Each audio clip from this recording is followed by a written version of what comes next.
This is the gaming glove and I use it to play games using hand gestures. We all have played runner games sometime in our life, be it Subway Surfers, Sonic Dash or Temple Run. I have played them a lot as a child and I still play them sometimes. But playing them by swiping the screen feels a little boring now. So I have built this gaming glove to play this game by using hand gestures. So let me show you how it works and how you can build it.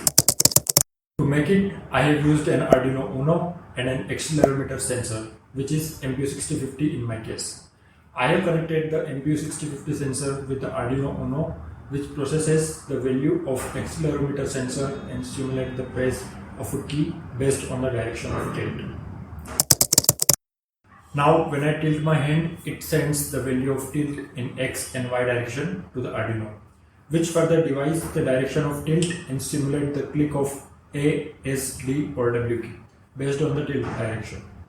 Here is how it looks when you play Subway Surfers using it.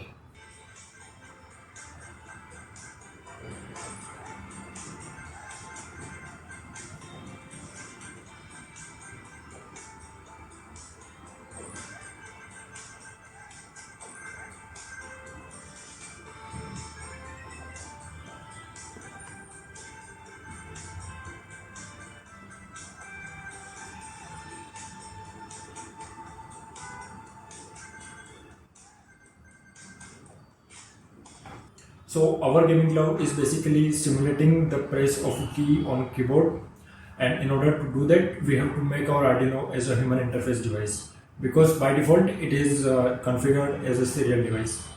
The details of these steps are present in my GitHub repo for this project, the link for which you can find in the description.